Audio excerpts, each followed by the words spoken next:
Secundaria segundo grado. Ciencias. Física. Circuitos eléctricos.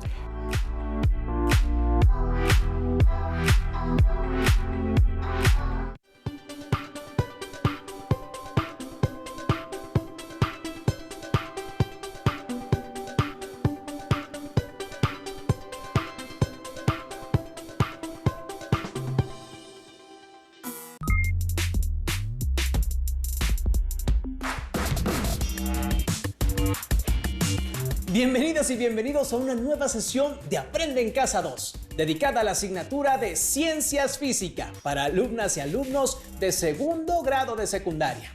Mi nombre es Enrique Rodal y en esta ocasión nos acompaña la maestra Cindy Leticia Romero Girón. Bienvenida, maestra. Muchas gracias, Enrique. Espero que todas y todos los que nos ven desde casa se encuentren bien de salud y que sigan las indicaciones sanitarias para que pronto podamos estar en semáforo verde.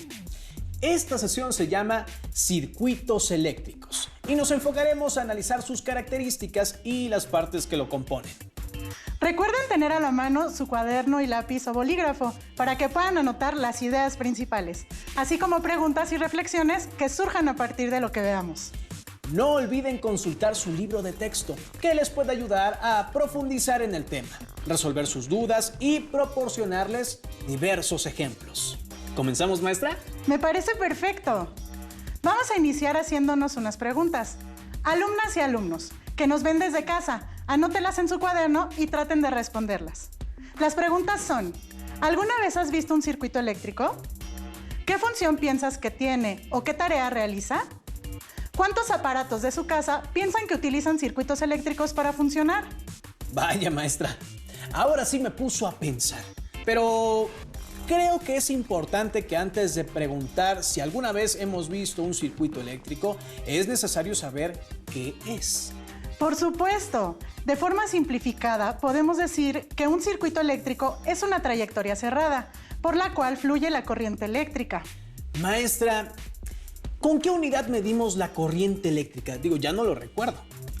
La corriente eléctrica se mide con una unidad llamada ampere y se denota con la letra A mayúscula. Recibió su nombre en honor a André-Marie Ampère, quien fue un físico francés que hizo grandes aportaciones al estudio de los fenómenos electromagnéticos. Imagina que tomamos un material conductor y le hacemos un corte transversal. Cuando fluya la corriente por el conductor, los electrones tendrán que pasar por nuestra sección transversal. Y la cantidad de carga total que pase en un segundo será la magnitud de la corriente eléctrica. Un ampere equivale al paso de 6.24 trillones de electrones en un segundo. Muy bien, entonces regresando a la definición del circuito, si tomo este trozo de cable y lo conecto uniendo sus extremos, ¿ya tengo un circuito eléctrico? No, Enrique. A pesar de que ese trozo de cable está hecho con un metal y tiene electrones libres, al unir sus extremos no pasa nada. Los electrones no se mueven. Para que sea un circuito, debe haber algo que mueva las cargas. ¿Y si le conectamos una pila, maestra? Muy bien. Una pila proporciona el impulso que necesitan los electrones para poder fluir por el alambre. Ese impulso se mide en una unidad llamada volt y recibe su nombre en honor al físico italiano Alessandro Volta, quien inventó la pila eléctrica. Claro. Cuando compramos una pila no solo hay de distintos tamaños y formas, sino que también hay de diferentes voltajes. Por ejemplo, las pilas AA tienen un voltaje de 1.5 volts y las pilas cuadradas tienen uno de 9 volts. Tienes razón. El voltaje está relacionado con la cantidad de energía que almacena la pila. Entre mayor sea el voltaje, más energía se guarda. Entonces, si a mi cable le conecto una pila, ¿ya tengo un circuito? Técnicamente sí, pero conectar una pila a un cable, a pesar de que sí se podría considerar como un circuito eléctrico, no tiene ninguna utilidad. Los circuitos eléctricos son instrumentos a través de los cuales transformamos la energía eléctrica en otro tipo de energía. Para que quede más claro, vamos a ver el siguiente video donde se muestra un circuito muy sencillo. Para construir nuestro circuito vamos a necesitar un foco de 2.2 volts, un portapilas para baterías de 1.5 volts, pilas y cables. Como observamos, el foco tiene dos puntos que son la terminal positiva y la terminal negativa. En estos puntos vamos a colocar los cables para que nuestro foco quede de esta forma. Ahora, tomemos el portapilas y conectemos sus terminales a los cables del foco.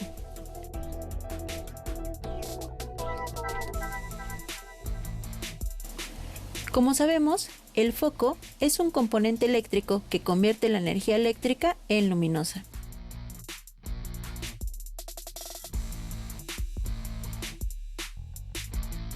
Mientras no coloquemos las baterías, el circuito no tiene nada que haga que los electrones se muevan dentro del conductor. Por eso, el foco no enciende. Pero cuando colocamos las pilas en el portapilas, el circuito se cierra y la corriente circula del polo negativo de la pila al polo positivo. Cuando la corriente pasa por el foco, este se enciende. Antes de conectar los cables, el circuito estaba abierto y por eso no circulaba la corriente. Pero cuando se tocaron, se estableció el flujo de electrones que permitió que encendiera el foco. Así es. Y como te mencioné, este circuito sí transforma la energía eléctrica en otro tipo, la convierte en luminosa. En casa podemos encontrar distintos aparatos que transforman la energía eléctrica en otro tipo. Por ejemplo, la plancha. Esta transforma la energía eléctrica en térmica. Así es. Consideremos la televisión con la que nos pueden ver todas y todos los alumnos y alumnas en su casa. Esta transforma la energía eléctrica en luminosa y sonora. La lavadora es otro ejemplo. Convierte la energía eléctrica en mecánica, ya que mueve la ropa para que se lave. Tienes mucha razón, Enrique. Todos esos ejemplos nos van a servir para hablar de los componentes de un circuito. En cualquier circuito eléctrico por donde fluya una corriente, existen los siguientes elementos fundamentales: voltaje, corriente y resistencia. Esos son los elementos más básicos y también podrían incluir un interruptor. Ya hemos hablado un poco sobre el voltaje y la corriente. El voltaje de la pila determina el impulso de la corriente eléctrica al viajar a través del conductor. Si el voltaje es grande, da mayor impulso. De este modo, el voltaje y la corriente están directamente relacionados. A mayor voltaje, la corriente será más intensa. Ahora hablaremos de las resistencias. A todo componente eléctrico que dificulte el flujo de corriente se le llama resistencia. Cualquier elemento intercalado en un circuito puede considerarse como una resistencia, como un foco o un motor. Por lo que nos acaba de contar, me imagino que la resistencia es como cuando vamos caminando en un pasillo. Si no hay mucha gente, podemos pasar muy rápido. Pero si se llena de personas, es muy difícil pasar. Ese es un muy buen ejemplo.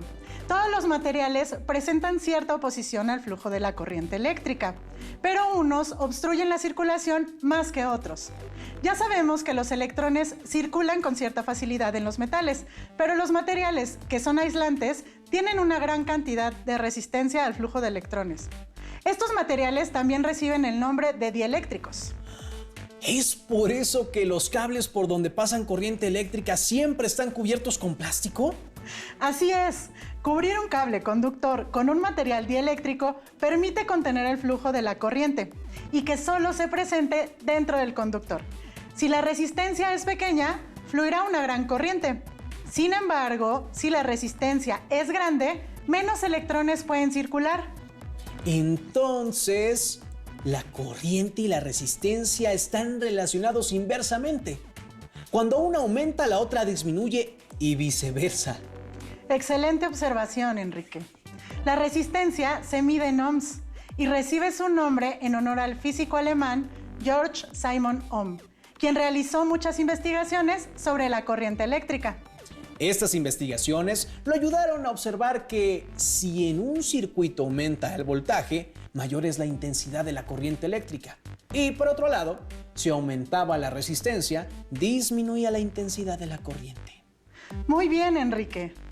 Sus estudios lo llevaron a enunciar lo que hoy se conoce como la ley de Ohm, que nos dice que la intensidad de la corriente eléctrica que pasa por un conductor en un circuito es directamente proporcional al voltaje aplicado a sus extremos e inversamente proporcional a la resistencia del conductor. Matemáticamente, esta ley se expresa de la siguiente manera. La corriente es igual al voltaje entre la resistencia. Maestra, entonces la ley de Ohm se puede aplicar a todos los circuitos. Es correcto. Todos siguen esas relaciones entre corriente, voltaje y resistencia. Pero no todos los circuitos son iguales. Independientemente de qué tipo de transformación de energía realicen, hay algunas diferencias. Primero hablaremos de lo que tiene que ver con cómo se conectan sus elementos. Para conocer los tipos de circuitos según su conexión, veamos el siguiente material audiovisual.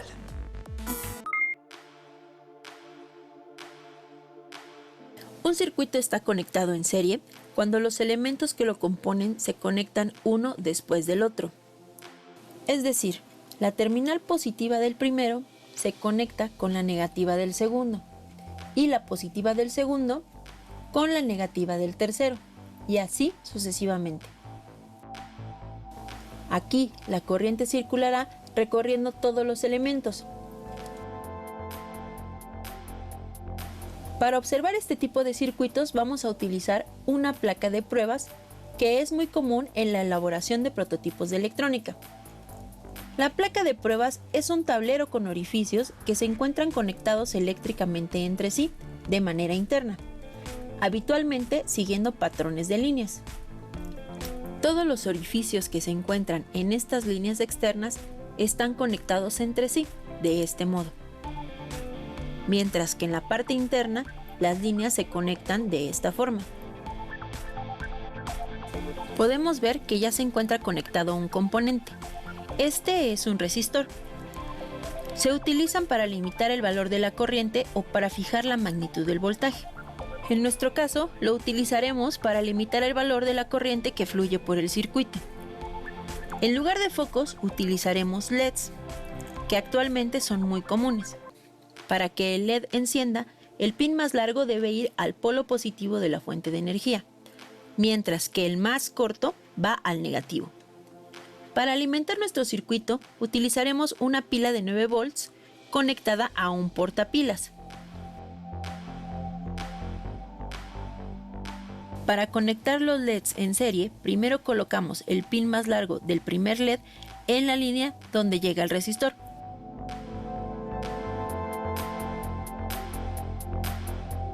El segundo LED va a entrar en la línea donde está el segundo pin del primer LED. El tercero seguirá la misma secuencia. Al final terminaremos con 3 LEDs conectados en serie. Y la corriente circulará como se observa.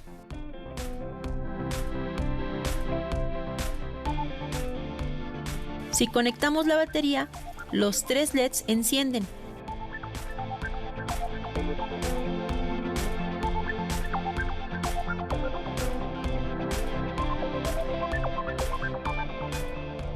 Pero si desconectamos alguno, el circuito se abre y todos se apagan, ya que la corriente deja de circular.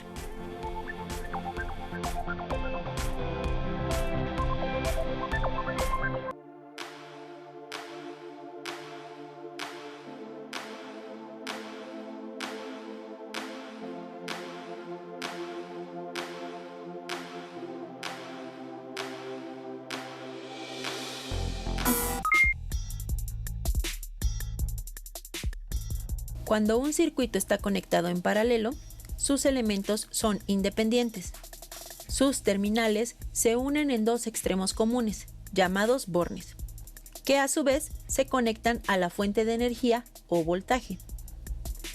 En esta conexión, la corriente eléctrica se divide en cada uno de los ramales o derivaciones del circuito. Esto permite que la corriente siga circulando aun cuando un componente se desconecte. Ahora, conectaremos los LEDs en paralelo.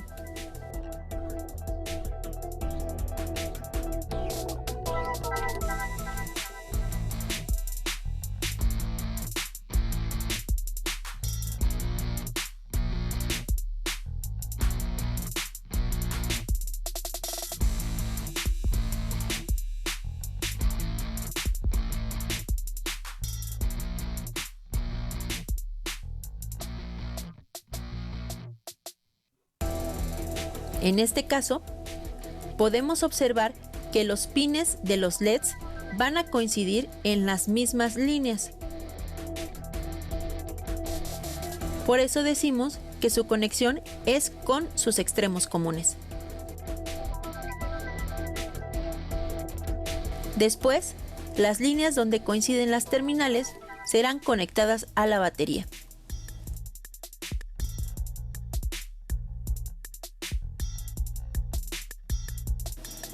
Podemos ver cómo los LEDs se encienden, y si quitamos uno, los dos restantes siguen encendidos.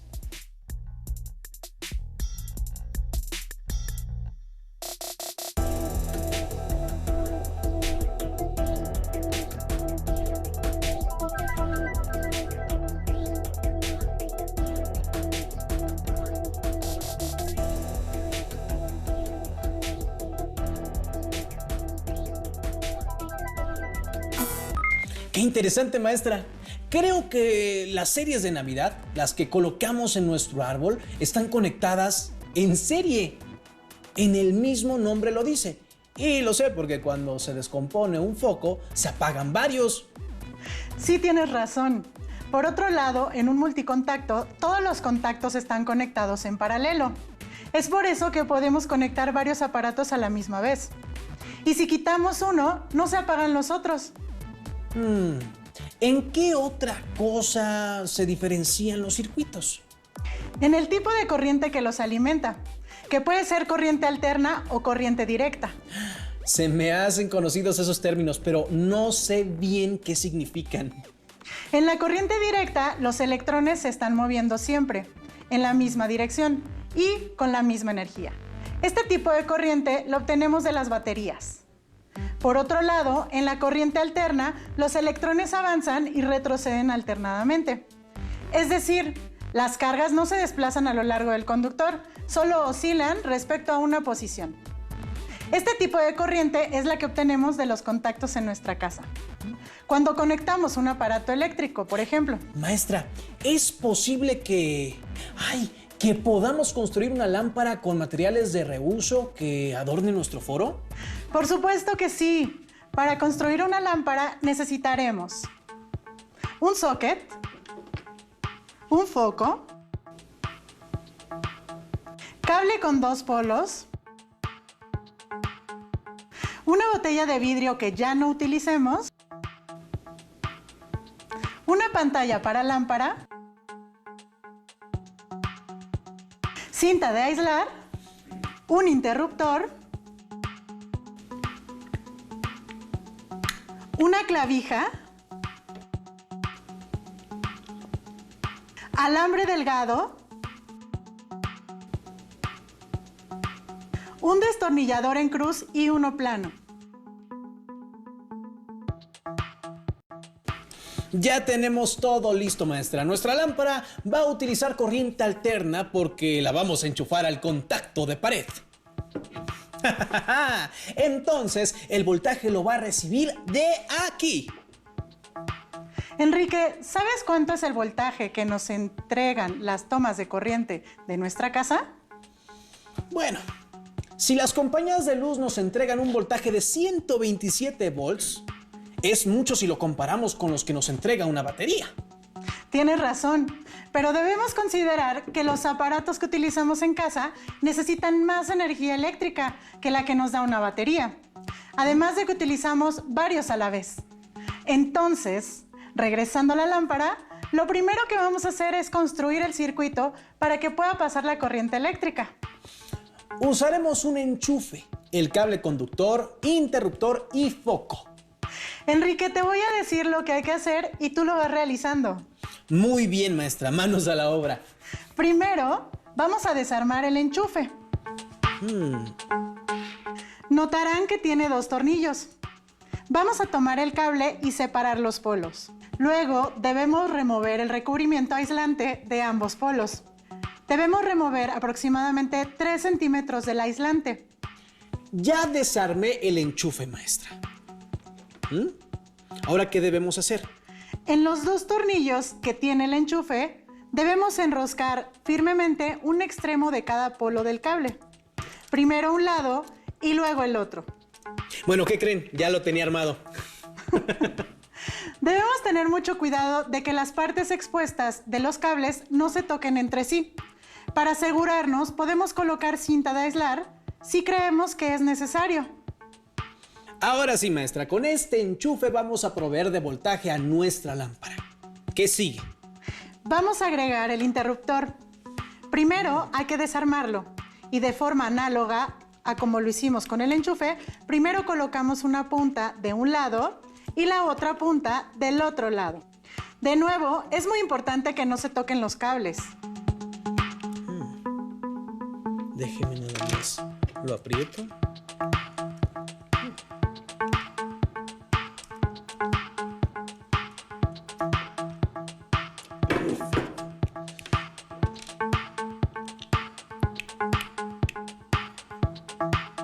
Es complicado pasar los cables por aquí.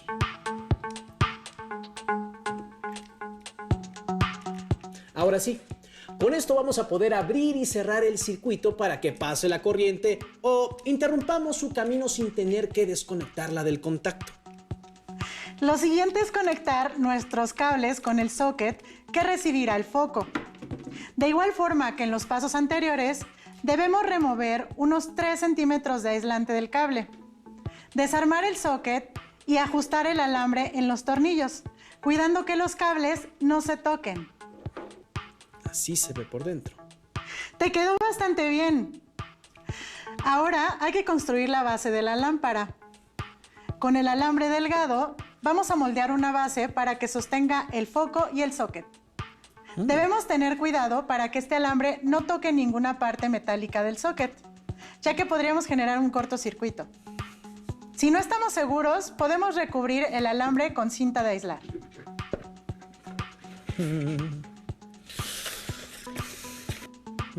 ¡Qué buena idea, maestra! Así estará forrado de un material aislante y evitaremos un accidente. Así es. Colocamos el foco. Debemos ajustar la base y pegar parte del cable a la lámpara para que no se mueva. Y la pantalla. Y... nos quedó muy bien, maestra. Sí, este es un circuito muy simple. En casa, todos los aparatos que funcionan con energía eléctrica tienen circuitos que pueden llegar a ser muy complejos. Creo que con lo que revisamos hoy podemos responder las preguntas que hicimos al inicio. Estas fueron: ¿alguna vez has visto un circuito eléctrico? ¿Qué función piensas que tiene o qué tarea realiza? ¿Cuántos aparatos de tu casa piensas que utilizan circuitos eléctricos para funcionar? Analicen las respuestas que escribieron al principio de la sesión y complétenlas o corríjanlas si es necesario. Hagan una lista de 5 aparatos que usen comúnmente y que utilicen circuitos eléctricos para funcionar. No olviden compartir esta información con sus familiares. Platiquen sobre cuáles son las medidas que deben tomar para evitar accidentes al utilizar sus aparatos eléctricos. Agradecemos a la maestra Cindy Leticia Romero Girón por su valiosa participación en esta sesión. A ustedes en casa, les invitamos a no perderse las próximas emisiones de Aprende en Casa 2 para continuar estudiando los contenidos curriculares. Muchas gracias por acompañarnos y recuerden que es tiempo de seguir cuidando y de estar atentos a las recomendaciones de las autoridades de salud. ¡Hasta la próxima! Si tienes dudas o necesitas ayuda, llama al Centro de Apoyo Pedagógico a Distancia. El número de teléfono para secundaria es el 55 36 01 71 23. Si requieres consultar los libros de texto en versión digital, recuerda que los puedes encontrar en la página conalitec.cep.gov.mx. Y recuerda que también cuentas con el sitio aprendeencasa.cep.gov.mx, en donde podrás ver nuevamente los videos de los programas y además encontrarás actividades para fortalecer tus aprendizajes. También te invitamos a que consultes la plataforma nuevaescuelamexicana.cep.gov.mx.